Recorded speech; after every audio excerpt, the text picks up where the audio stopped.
I haven't seen you to say so, Happy New Year. I think I've probably seen you all, but I'm losing track actually between face-to-face classes and the online stuff.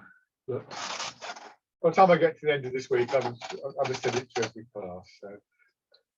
So sitting upright and rubbing your hands together and tapping over your face.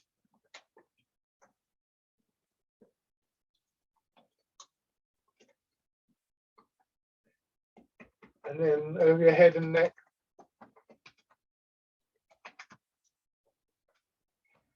Shoulder and your arm.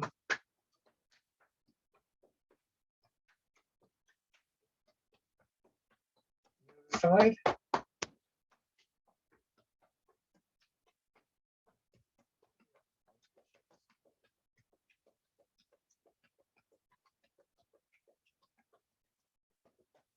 Belly.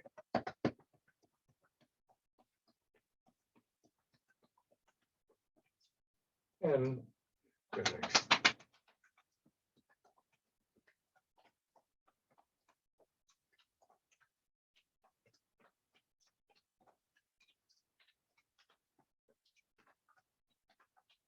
Right. So, sitting back first of all, and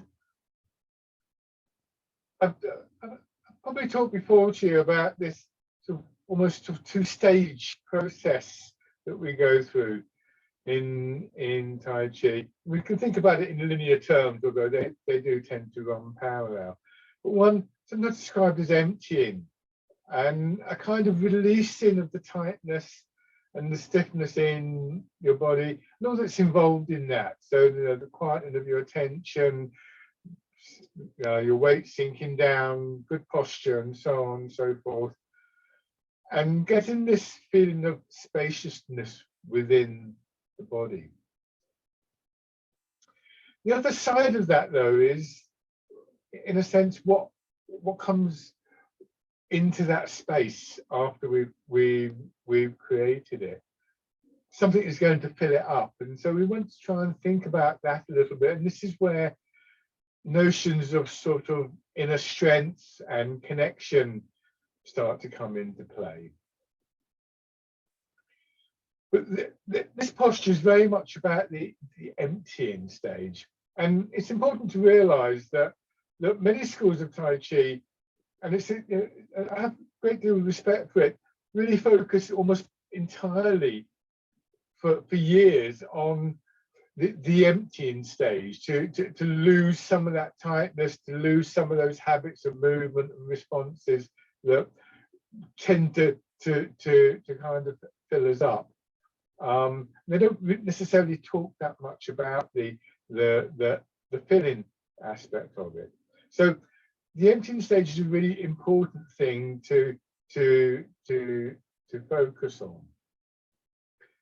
But now, when we make the transition to the upright position here, we want those same qualities. We want to bring that feeling of emptying, of draining away, of releasing the tightness and stiffness through rooting down and posture into everything that we do.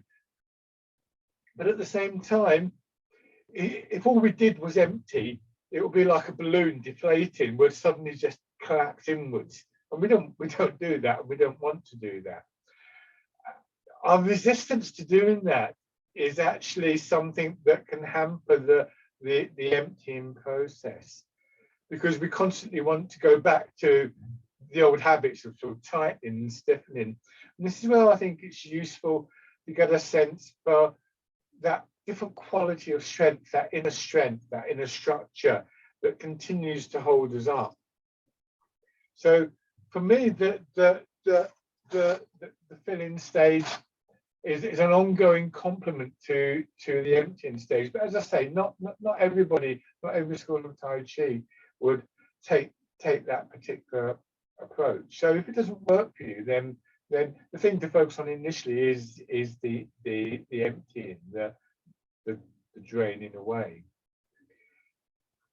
But the that inner strength comes from good posture, of course, and you can feel in your hips, buttocks, legs, because of the posture that we're taking, a denser feeling.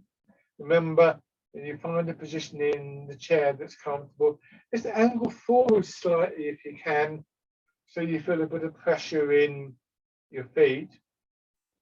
And it's almost like that pressure starts to come up through the body, and particularly through the middle part of the body, sort of around the spine, that kind of area. So you feel this sense of what I sometimes describe as a structure continuing to support you. My first teacher used to talk about the posture feeling almost like a coat hanging from a hook. But for me, it has a little bit more substance than that. I mean, I think that's a useful image to start off with. But if you imagine rather, it's like a garment wrapped around a tailor's dummy, so that there is something supporting, giving shape to the soft tissue in your body in general. Another thing that comes into that space is that awareness of connection in the body.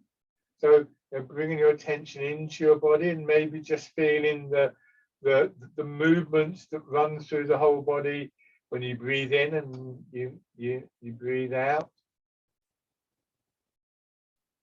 Remembering that, focusing on very small, subtle, fine detail.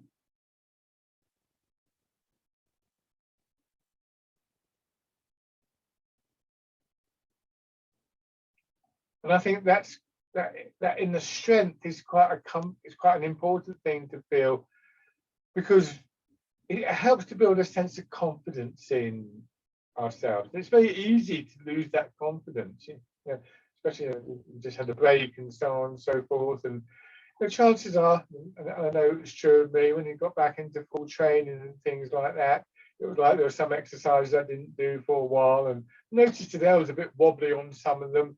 I'm comfortable with the idea that I'll get that back though, because I know that I felt that before, and I know it's accessible. It's just I'm a bit out of practice, and it's good to feel that you have that confidence in yourself. That even when you slip in your practice a bit, which inevitably we do, it's not the end of everything. There is that goal to move that towards. Another thing that helps with that building of that inner strength is an image like being in water, programming the body, encouraging the body to move in a different way, more connected, stronger, more full, shall we say. So then just turning your head. These ideas can apply to any of the movements that we do, right from this very simple starting movement, simply your head turning, through to most complicated ones that we do.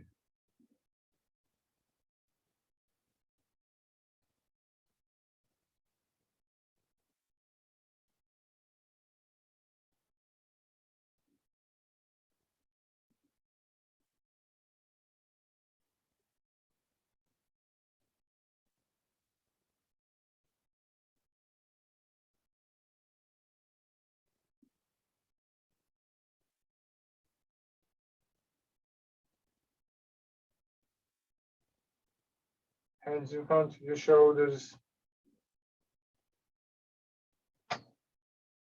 So just listening to your body, noticing what movements are taking place beyond just the obvious movement, which is your elbows going around. Where do you feel the resonance of the movement?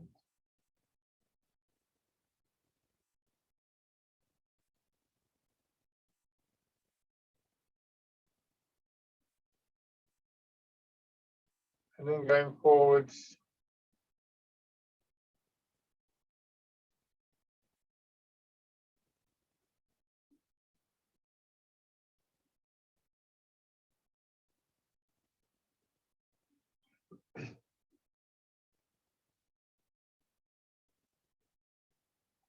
Hands down to your sides, winding around.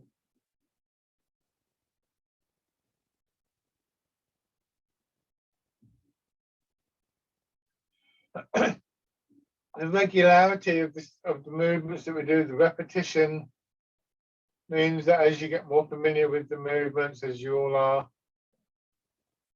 we're able to bring in these qualities of things like filling and emptying, and some of the, in a sense, you can regard them as more advanced elements of the practice. You know, in the first instance, we want to learn the movements, but then we begin to explore within those movements, because we no longer have to simply think about how we do something in very simplistic terms.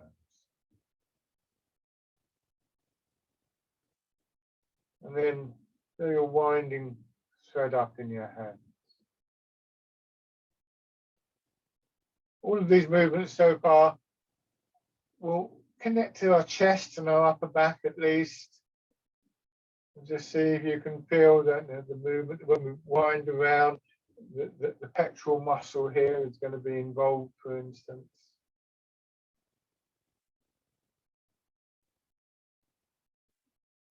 Go back the other way. Thinking about the muscles in your body can be quite a useful way of beginning that awareness of connection. It's not the whole story by any means, but any kind of movement will involve muscles. And when you make a movement like this, there's various muscles that are actually going to be involved. Rest. And then easing forwards. Weight going into your feet a little bit more, and then push down through your feet. Come back to about 2/3 of your weight back in your hips. Go forwards, and excuse me. As you go forwards, imagine, if I exaggerate it, I'm going to put this foot out a little bit, but as I go forward, it's like the knee bends a little bit, and it's like the knee kind of gets compacted. You don't really see it because it's in the chair, but you know, when we do the standing exercises, it's very obvious. But that same thing is going on. You should feel as though, in a sense, as though your knee wants to bend, shall we say, and just this filling up of the leg, and then it unbends and pushes you back. So see if I can make. Well, you can just about see when I do that. This is really exaggerated, but you see what's happening there, the way my knee is straightening a little bit and then bending forwards.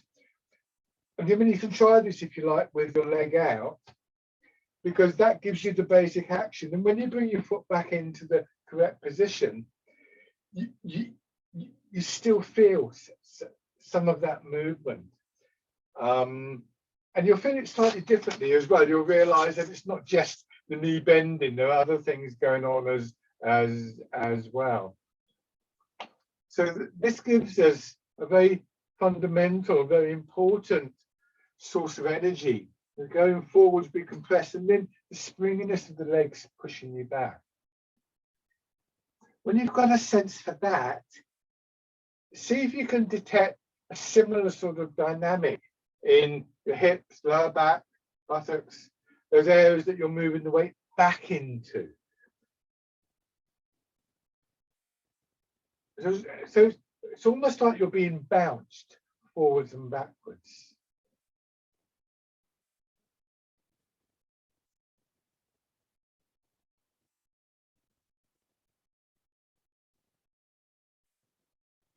And then turning slightly.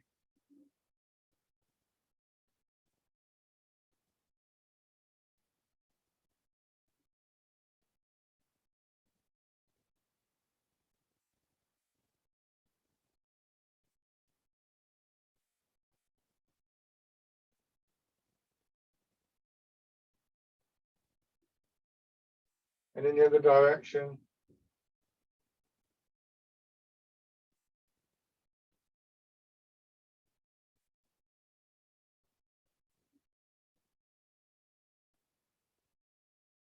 And going around.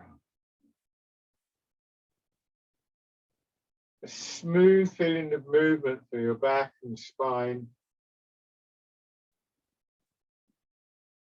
If you were doing this in water, or as though your spine itself or floating in water.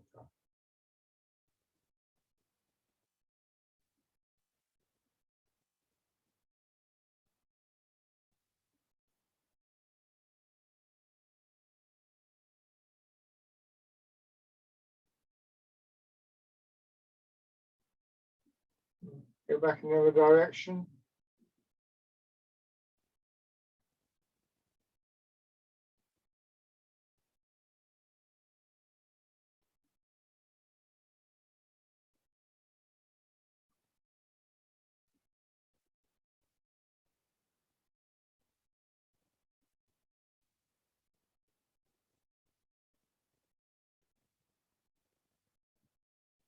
Back to the center.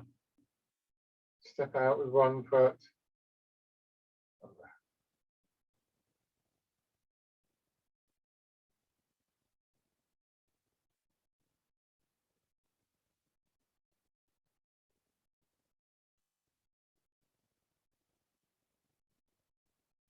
And then on the other side.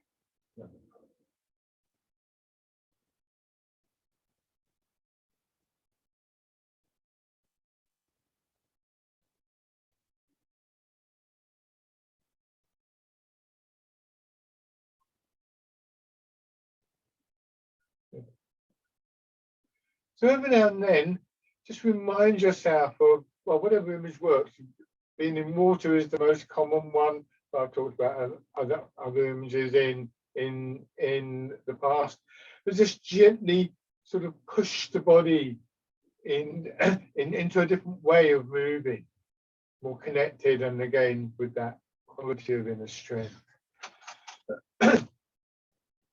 Excuse me. So hands out to your sides, turn the palm forward, and this time combining that rotation in your shoulder, the sense of the hands sliding around the pillar, with the movement of your weight. So we get a very strong dynamic feeling in upper body and arms, hands and fingers, and yet really all your hands and arms are doing is hanging down from your shoulders and rotating.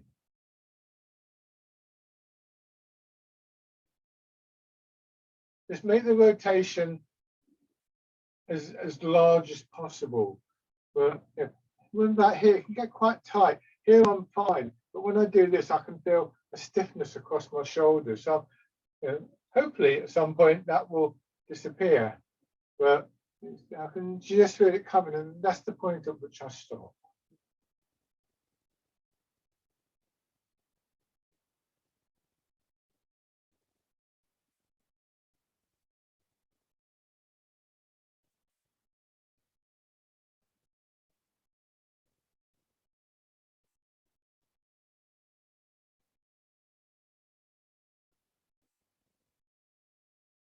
Good, and then fisherman cast the net.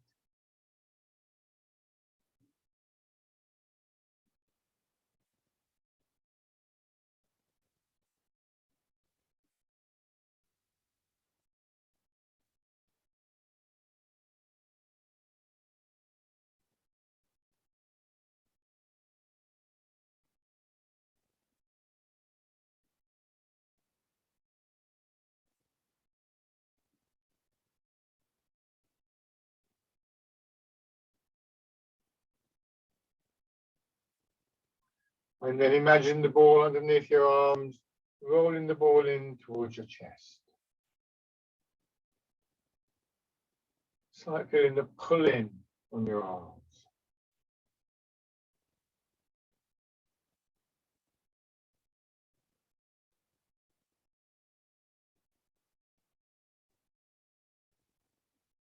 Where also, particularly as you come back to here and you get to this position of that dropping of your hips into the chair.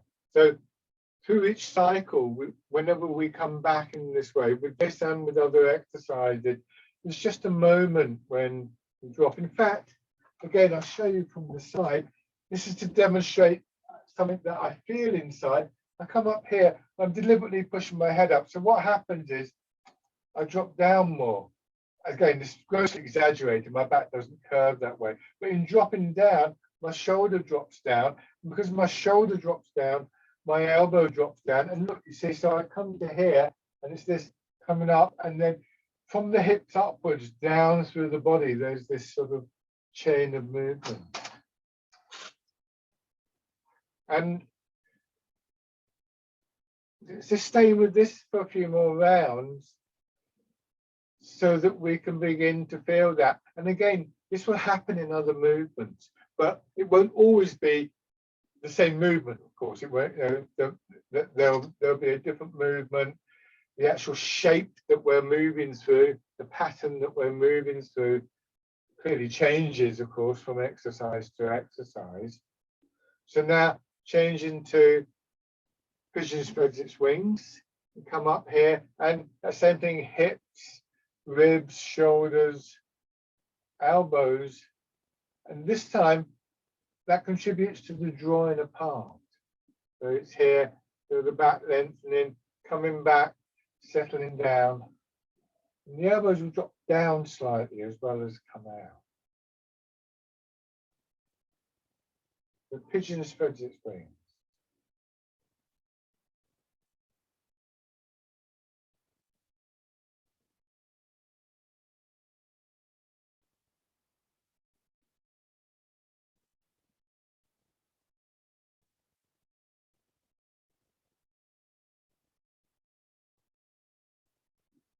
So it may seem odd, the fact that I'm talking about downward movements when our arms and hands are coming up, but think of it as like a seesaw. One end goes down, the other end just comes up quite naturally. And really, when we go through these movements, there are movements usually at the beginning where these sort of internal dynamics are very, very clear. Well, not very, very clear, but are clearer to us. As we go through into some of the other movements, it's much more subtle, but we want to try and just remember and recognize those dynamics when we come across them. So now change into pushing a wave.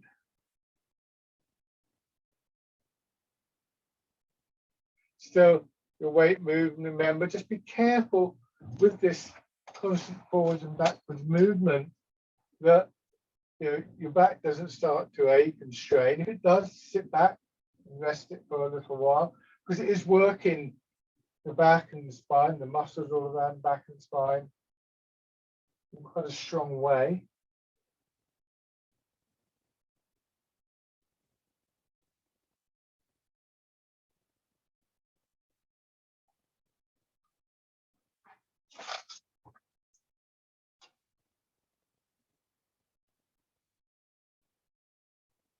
And then hands fisted, punch with both hands.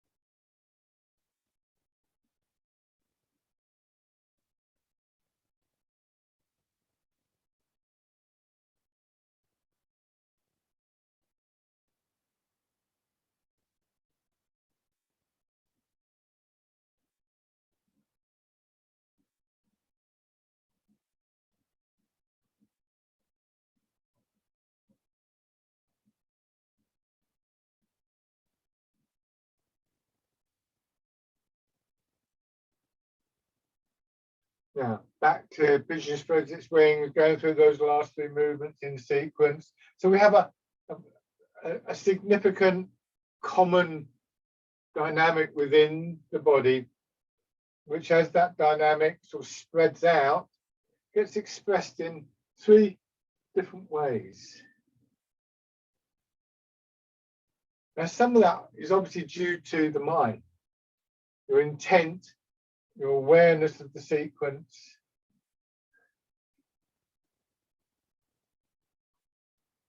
Guiding and changing the expression of the movement.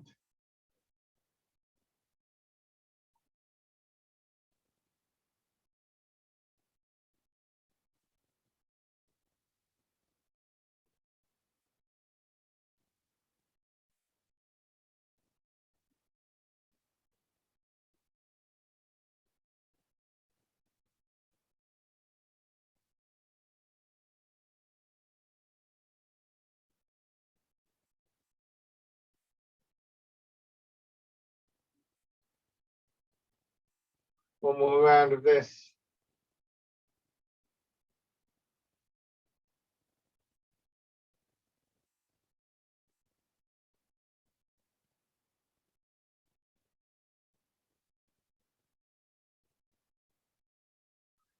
We're going to change after this one. Opening your fist, winding your hands out. Another big advantage, of course, to that moment of settling in is that it just helps to slow you down, to quieten you down. There's that quality of stillness within the movement. And yet another, of course, is that in that moment when we do that, that's when we're bringing our body into line, re-establishing the alignment, the rooting down, and everything that offers us, including that sense of stability. The same sort of awareness of settling is here in the front of the movement, but not quite so obvious. And when we settle into the hips, we're settling into a posture and a way of being upright that we want to try and reproduce when we come to the standing. So that element of, in a sense, very much to do with the mind of not rushing, taking just that moment here to align and to root, is something we want to become a habit that we carry with us out of the session, because it has a strong implication for our stability as we move around. Now, turn your hands palm down, turn, go forwards, and sit back. The other way. Gradually feeling out a little bit further with your arms and your hands. You can almost imagine that each time you go around, it's a little bit bigger, the circle. But eventually that will stop, because eventually you'll start to feel a tightening in your shoulders or your back.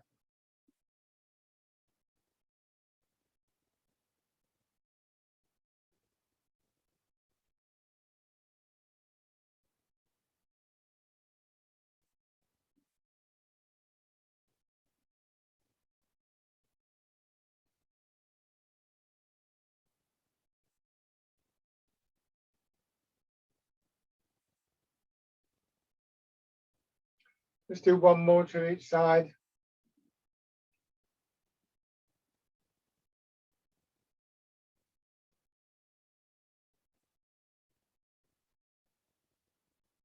And your hands palm up, let your hips drop down, your shoulders following your hips down, and pushing back up. The feet push gently into the ground, hips just as gently into the chair, the shoulders being pushed up, and between hips and shoulders, this wave-like quality of movement, pushing up and expanding through your body, and then simply draining away again.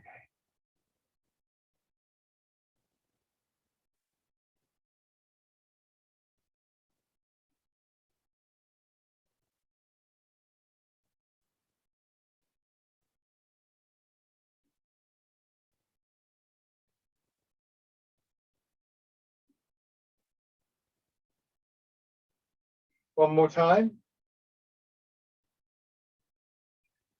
More or less the same dynamic as we go into the wild goose, perhaps feeling the expansion a little bit higher up in the body, around about chest, solar plexus way.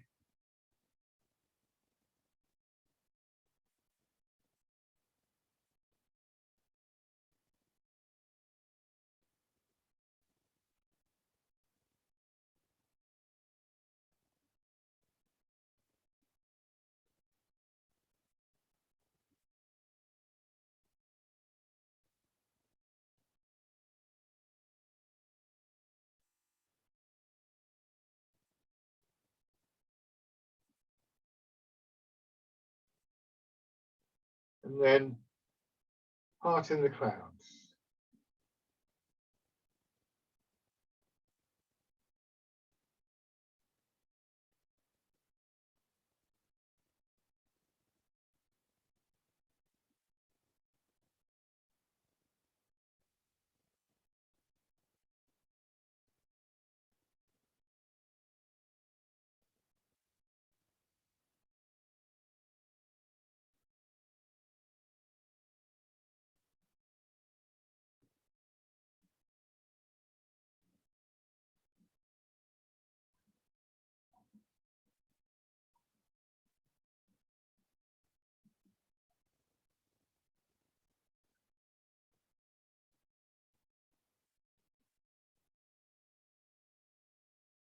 Good. Now, dragon plucks the stars from the sky.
One more time.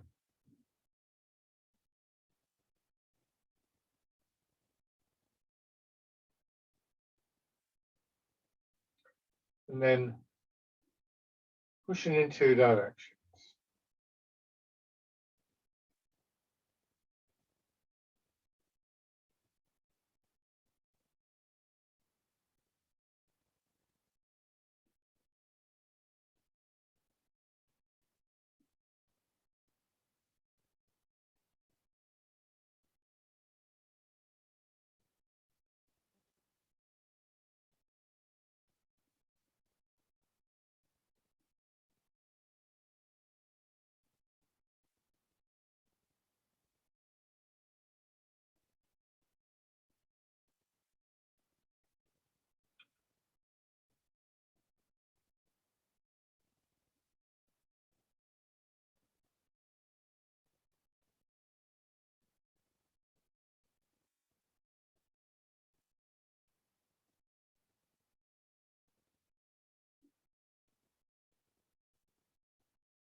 This time, as you push out, adding the other two directions in by turning in the center of your body.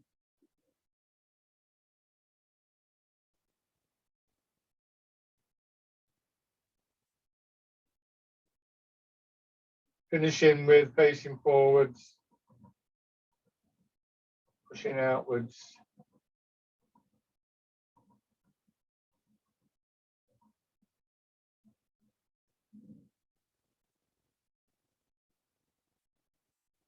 Remember, trying to use your feet and your legs with that little bit of a sense of pushing upwards or pushing the body up, almost like each time that you get to here, then it's almost like you're going to stand up. But instead, the movement, the energy feeds into the upper body to move the arms.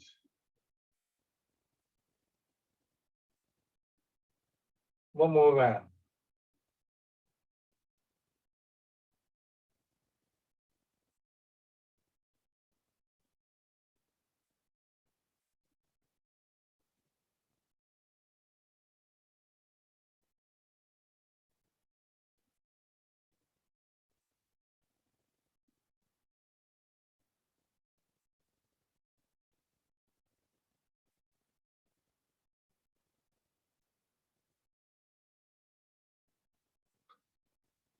Extend one foot, scooping the sea and looking at the sky.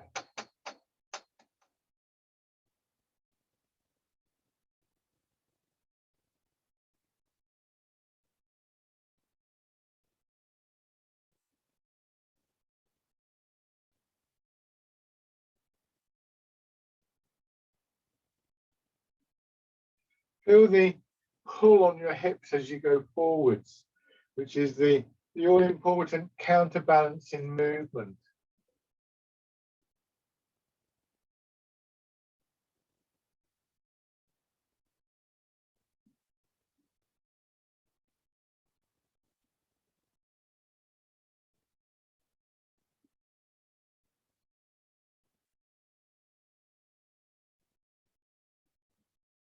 And grasping the tiger's ears.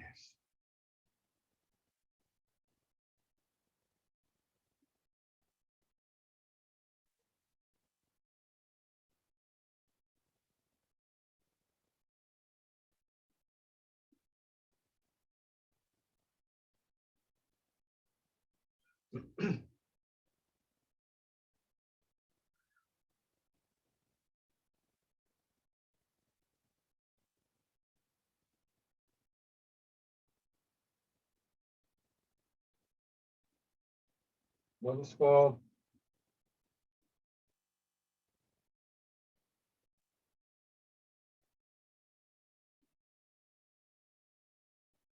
And then on the other side, first of all, scooping the sea, looking at the sky.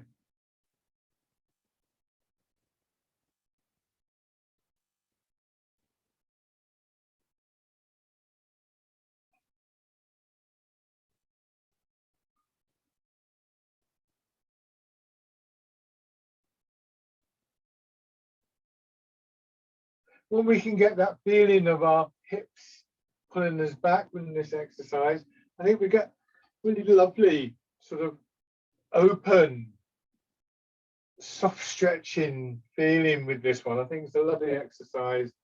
This sense of looking up at the sky suggests a kind of almost an openness, I think.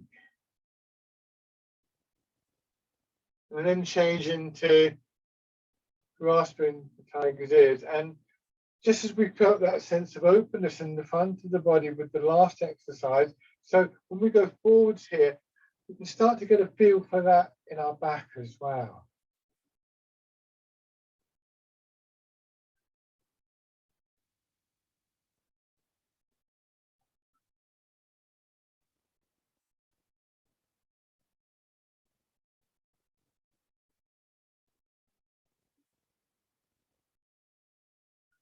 One more time.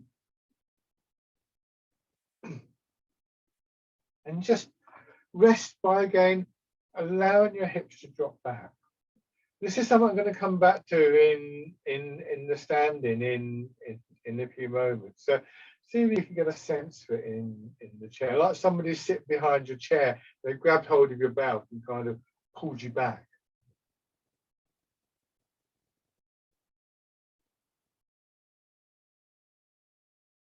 Another, this is quite interesting. If you imagine if you're in a car, you've got your seatbelt on, and then so you have to brake a little bit suddenly, you get pushed forwards a little bit, but then there's this sort of flopping back in the chair, and so this same kind of dropping back in a sense. There's a similarity there. Once again, rubbing your hands together and tapping over your face.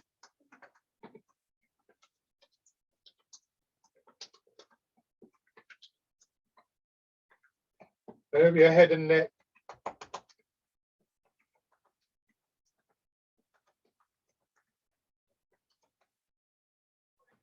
Shoulder. Your arm.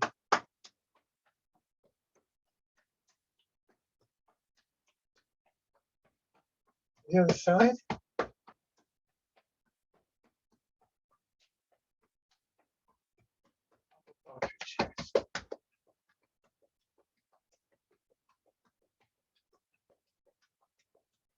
Your belly.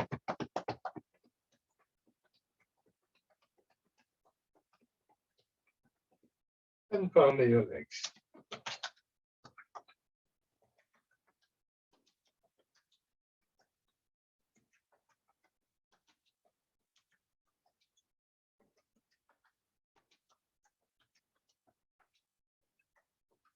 Then just pumping the foot up and down.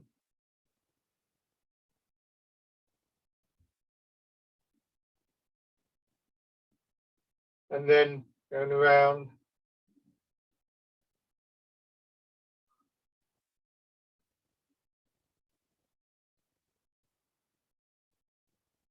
The other side.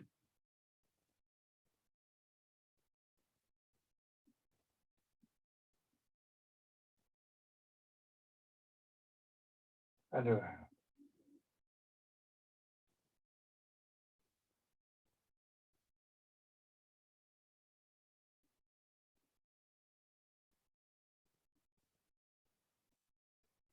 Good. And stand.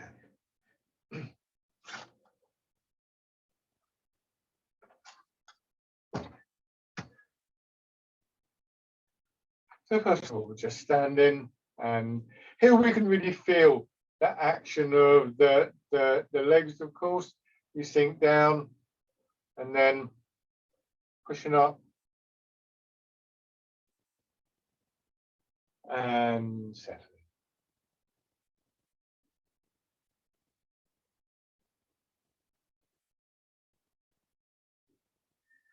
See how the legs are working.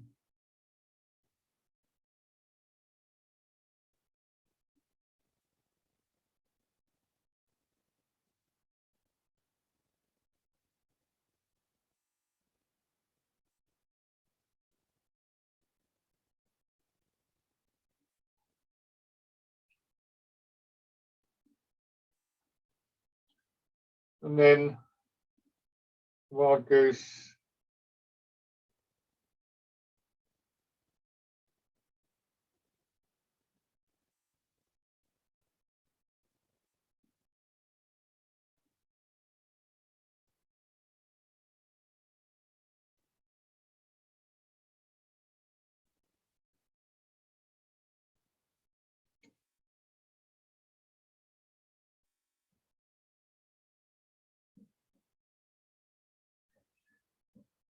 And part the clouds.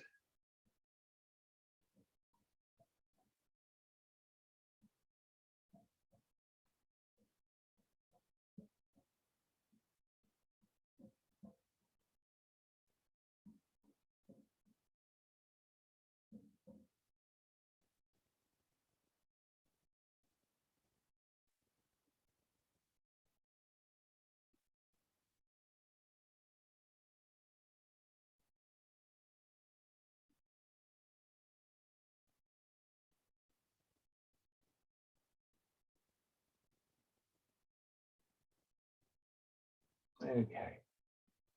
Give your legs a little shake. I'm going to take you through the standing version of rowing a boat in the middle of the lake. And actually, I think probably what we'll do is polishing the table. I think that's probably a more familiar one to you. The thing I want you to think about, and feel free, and it might be a good idea to start off with just to have the chair there, because it's quite a tricky exercise. I'm going to demonstrate it without the chair, so I can demonstrate it properly. I'm going to keep bumping into the chair if I don't. But you could do this one-handed. The arms aren't really the significant part of it. So I'll show you from the side. So as I stand here, knees are soft, and it's like somebody's just pushed me in the hips, and I do this. I kind of fold in. Now the essential part here is the hips going backwards.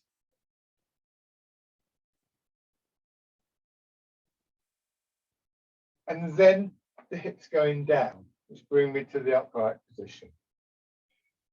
So you see this. If I do this with this pole, hopefully you'll be able to see this. You can see the pole. So the pole represents my center line. And what I want to do is when I move like this, can you see I'm sort of sticking out either end of the, in fact, the way I've done it here, I've got more at the back than I have at the front.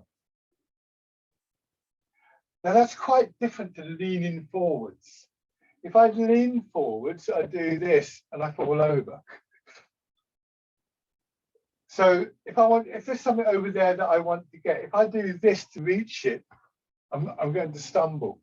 Whereas if I do this, then I'm much more stable and I can remain stable. So from this position, have your hands in front of you, and just feel how your hands get pushed forwards as you do this.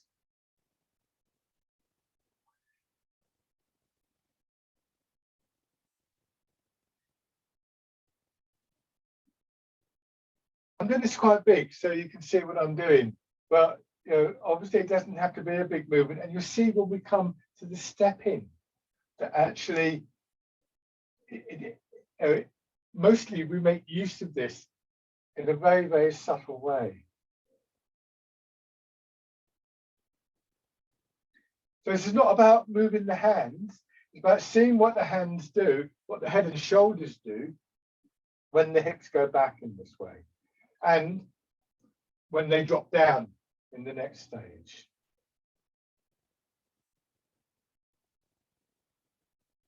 Okay, so I don't want to do too much of that with you because it's quite strong on the back.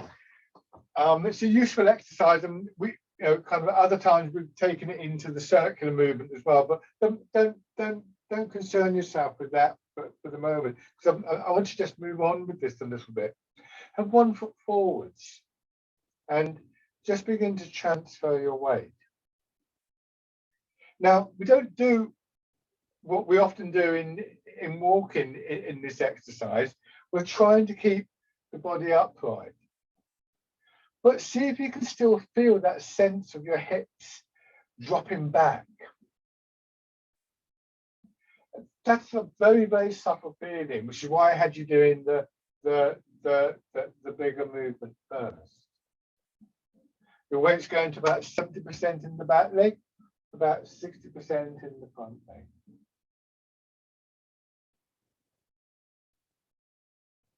To get more of the weight going in, we will just start to raise our toes and our heel, but still maintaining the upright stance. So it's a short step that we're moving through. We're not going for speed or momentum or length of step or anything like that. So we don't need to do what we frequently do in ordinary walking, which is to angle the body forwards. And then stepping in.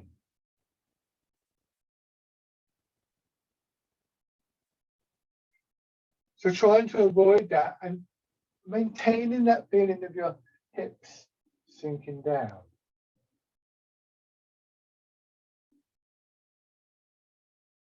And in fact, the way that I'm doing it, I step back, I move my weight back, I settle, I just take a moment to get that feeling of the hips sinking down.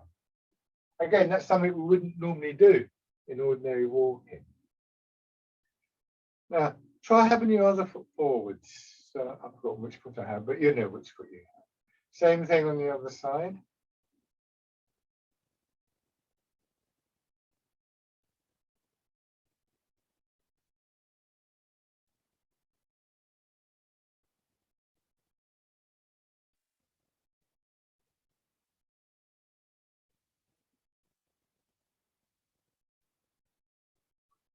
Raising your toes and your heel in your own time. I mean, you can spend a long time just doing this. I'm really taking you through some exercises that you can build on in your own time. So don't think that you only have, I am going fairly quickly through this. Each stage is very valuable,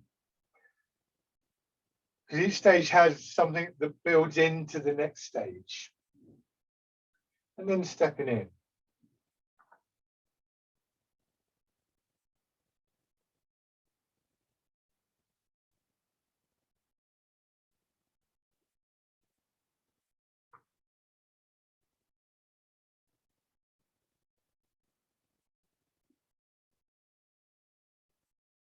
And then just taking a few steps through, whichever direction is comfortable for you.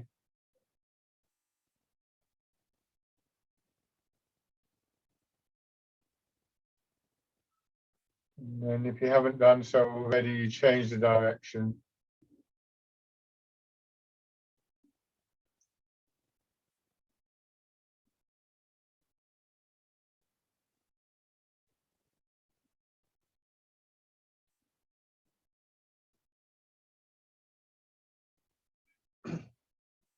Okay. Shake out. It's interesting to think about how what we do in that Tai Chi walking relates to our normal kind of walking. What we tend to do is we angle forward slightly. If you watch people moving around, you'll see this a great deal. So we angle forwards, and our center of gravity is therefore slightly forwards. And if effectively we get pulled forwards, it's almost like we're falling.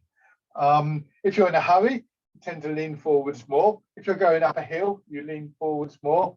If you're running for the bus, like that, and if you happen to be doing the 100-meter sprint, you'll probably be right down, almost horizontal, and racing along.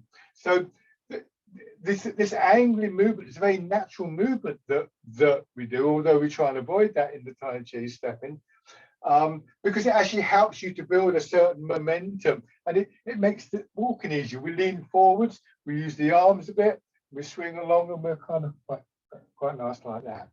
Now, there's two ways of doing that angling forwards, as we've just discovered. If I simply stand here and I lean forwards, I've almost got to take the step. If I push my hips back just a little, so this not as much as we would normally do, so the hips go back a little bit, the center of gravity goes forwards a little bit, and I'm slowly being pulled, because the hips going back counterbalance the movement of the center of gravity forwards. When we're walking to the shops, what we really want is the center of gravity to be just dominant, slightly dominant, but not too much. Because if it's too much, we fall over.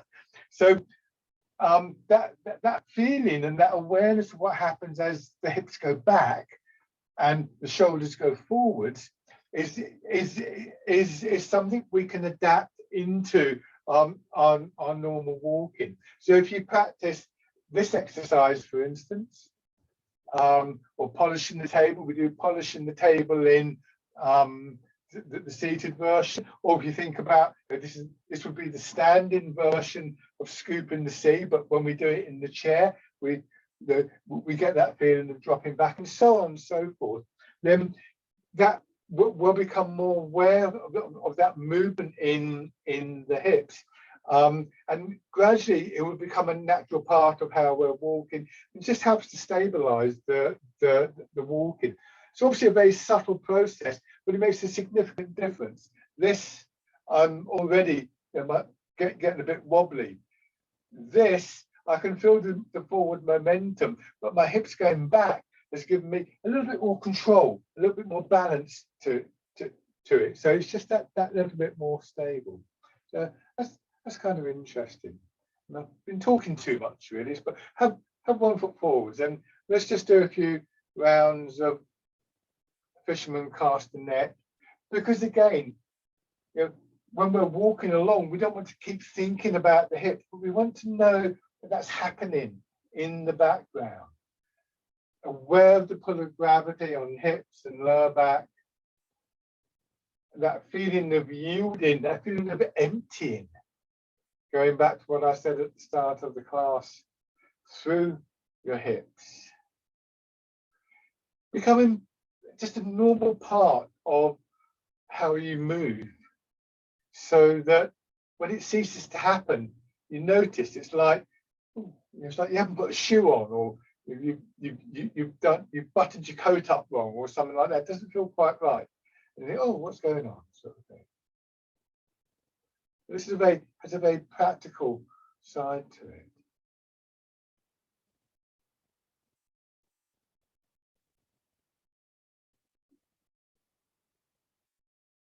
And then on the other side,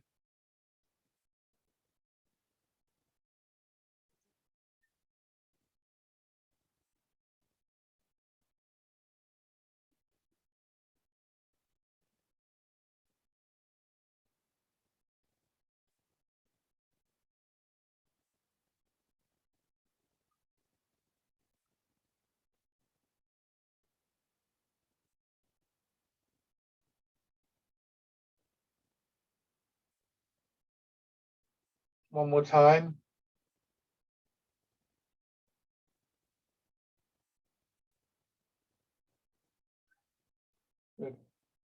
and shake. Go back to your chair.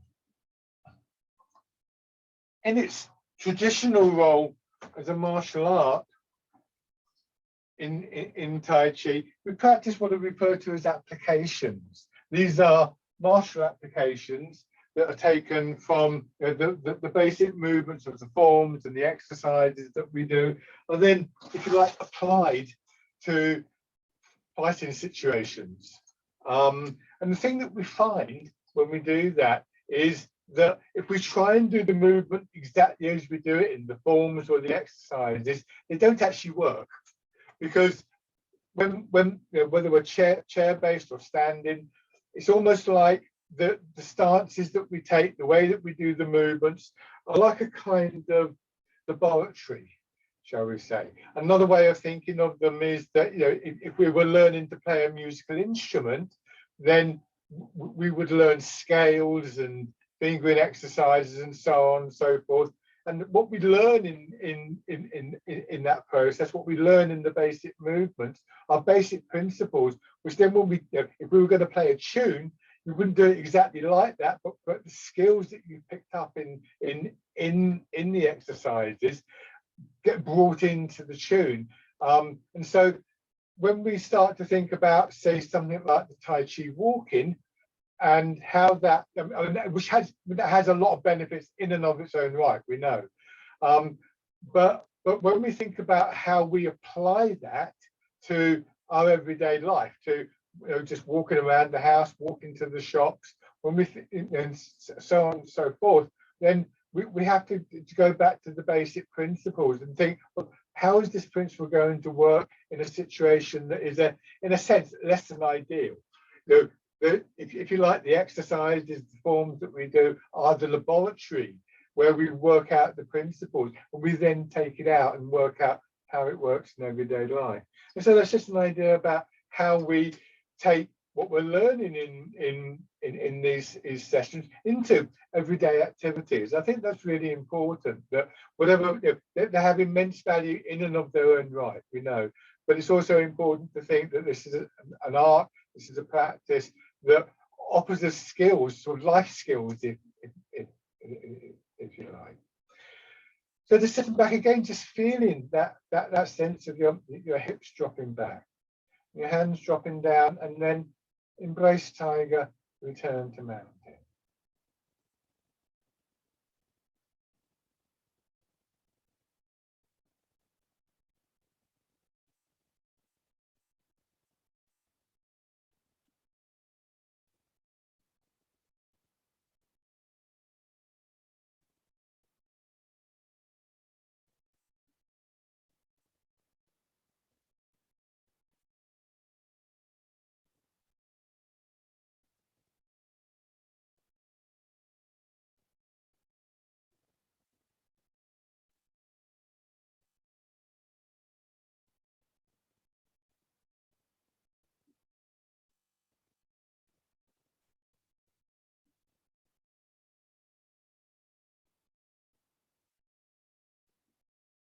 And rest.